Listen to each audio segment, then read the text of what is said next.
December 5 മുതൽ 15 വരെ കോയമ്പത്തൂർ ഗാന്ധി പാർക്കിലെ BOC പാർക്ക് സ്കേറ്റിംഗ് റിംഗിൽ നടക്കുന്ന 62ാമത് നാഷണൽ റോളർ ഹോക്കി ചാമ്പ്യൻഷിപ്പിൽ പങ്കെടുക്കാൻ യോഗ്യത നേടിയ ടീം അംഗങ്ങൾക്കായി ഹോളി ഗ്രേസ് അക്കാദമിയിൽ വിജയാശംസ ചടങ്ങ് സംഘടിപ്പിച്ചു.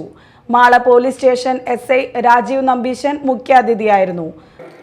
ഈ ഒരു കാലം ഒന്നിലും പിന്നോട്ട് നിൽക്കേണ്ടതല്ല, എല്ലാത്തിലും നമ്മൾ മുൻപോട്ട് സഞ്ചരിക്കേണ്ട ഒരു കാലഘട്ടമാണ്, മത്സരത്തിന്റെ ഒരു കാലമാണ്. അപ്പോൾ വളരെ ആരോഗ്യപരമായ മത്സരത്തിൽ കൂടെ നമുക്കെല്ലാം മുന്നേറേണ്ടതുണ്ട്. ഞാൻ കഴിഞ്ഞ ഇവിടെ സ്റ്റേറ്റ് മത്സരം നടന്ന സമയത്ത് വളരെ അപ്രതീക്ഷിതമായിട്ടാണ്, സാന്ദർഭികമായിട്ടാണ് ഇവിടെ വരേണ്ടി വന്നതും ഈ ഒരു ഗെയിം പരിചയപ്പെടാൻ സാധിച്ചതെന്നാണ്. അപ്പൊ അതിന്റെ ഒരു തുടർച്ചയായിട്ട് ഇന്ന് വരാൻ സാധിച്ചു. അതിൽ വളരെ സന്തോഷവും ക്ഷണിച്ചതിൽ നന്ദിയുണ്ട്. അപ്പോൾ വളരെ ഇൻട്രസ്റ്റിംഗ് ആയിട്ടുള്ള ഒരു ഗെയിമാണ്. അപ്പോൾ ഈ ഒരു ചക്രം ഇതറിയാത്തവർക്ക് ഇതിന് മേലെ കൂടെ ഒരു മിനിറ്റ് നടക്കാൻ പോലും വളരെ ബുദ്ധിമുട്ടാവുന്ന എനിക്കറിയാം. അപ്പോൾ നിങ്ങൾ വളരെ ശ്രമകരമായ കാര്യം വളരെ ഭംഗിയായിട്ട് ചെയ്യുന്നു. ഒപ്പം തന്നെ നിങ്ങളെ പരിശീലിപ്പിച്ചെടുത്ത അധ്യാപകരും നിങ്ങൾക്കൊപ്പം നിൽക്കുന്ന രക്ഷിതാക്കളും ഇതിന്റെ ഓർഗനൈസർമാരും എല്ലാവരും അഭിനന്ദനാർഹർ തന്നെയാണ്.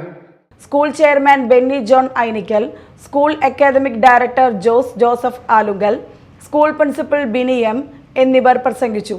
മാള ഹോളി ഗ്രേസ് അക്കാദമിയിൽ നിന്നും Disa Joby, PR Rohith Krishna, Shreya Rajeev, Diya Joby, Adi Kiran, Swathi MS, Sakkina Sara, PS Sara, B Santhosh എന്നിവരാണ് കേരളത്തെ പ്രതിനിധീകരിച്ച് മത്സരിക്കുന്നത്.